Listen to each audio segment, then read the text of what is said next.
যেমনটি শিরোনামে জানাচ্ছিলাম যে ঢাকার ৩ বিশ্ববিদ্যালয় কিন্তু রণক্ষেত্রে পরিণত হয়েছে। শিবির ছাত্রদল কর্মীদের সংঘর্ষে রণক্ষেত্র রাজধানীর ৩ ক্যাম্পাস। আলিয়া মাদ্রাসার হল দখলকে কেন্দ্র করে দফায় দফায় হয়েছে ধাওয়া পাল্টা ধাওয়ার মতো ঘটনা। জগন্নাথ বিশ্ববিদ্যালয়ে দুপক্ষের সংঘাতে আহত শতাধিক। অন্যদিকে জুলাইয়ের সেমিনার আয়োজন নিয়ে বিরোধ ঢাকা কলেজে। এক কর্মীকে পেটানোর পাল্টি অভিযোগও করেছে দুপক্ষ। হল দখলকে কেন্দ্র করে শিবির ছাত্রদলের মধ্যে রণক্ষেত্র ঢাকা আলিয়া মাদ্রাসা। দিনের শুরুতে তৈরি হওয়া উত্তাপ দুপুরের পর রূপ নেয় সংঘাতে।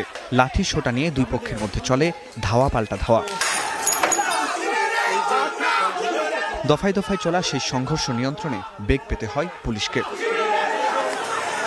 ছাত্র শিবিরের দাবি, অবৈধভাবে হলের সিট দখলের প্রতিবাদ করাতেই এই হামলা। তবে তা অস্বীকার করছে ছাত্রদল। আজ থেকে 10 বছর আগে তাদের কামিল পাস হয়ে গেছে। এরকম 10 থেকে 12 জন থাকে, তারাই হচ্ছে লিডিং পয়েন্টে।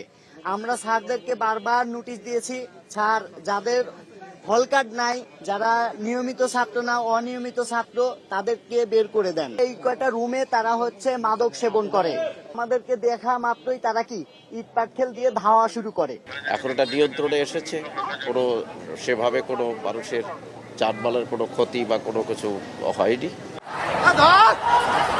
এর আগে জগন্নাথ বিশ্ববিদ্যালয়ের সংঘাতে জড়ায় দুপক্ষ। এ সময় জকসু জিএস আব্দুল আলিম আরিফকে ক্যাম্পাস থেকে বের করে দেওয়ার অভিযোগ করে ছাত্র শিবির।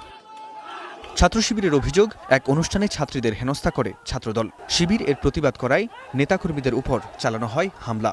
রুমি, সুমন সর্দার, মেহেদী হাসান হিমেল এবং সবথেকে বেশি অ্যাগ্রেসিভ ভূমিকা পালন করছে জাফর আমাদের শিক্ষার্থীদেরকে, নারী শিক্ষার্থীদের হেনস্থা করছে। তারা আমরা বসে অবস্থান করছিলাম, আমাদের গায়ের উপর থেকে হেঁটে তারা এখান থেকে চলে যায় এবং আমাদেরকে ফেলে দেয়। এ ঘটনায় 4 সদস্যের কমিটি গঠন করেছে বিশ্ববিদ্যালয় প্রশাসন। আমাদের সবার জন্য খুবই লজ্জার এবং খুবই দুঃখজনক একটি ঘটনা।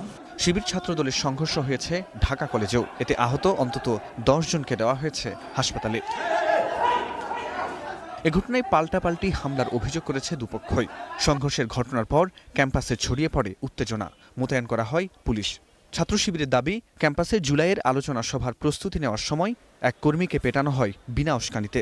সেখানে আমাদের কয়েকজন ভাই ব্যানার টানানোর কাজ করতেছিল, ব্যানার টানাচ্ছিল। এর মধ্যে ছাত্র দলের 20 থেকে 25 জন গিয়ে কোনো কথা ছাড়াই গিয়েই বলে, তোরা এখানে কি করিস বলে চট থাপ্পড় দেয় এবং একজন ভাইয়ের মাথায় আঘাত করার মাধ্যমে তার মাথা ফাটিয়ে দেয়।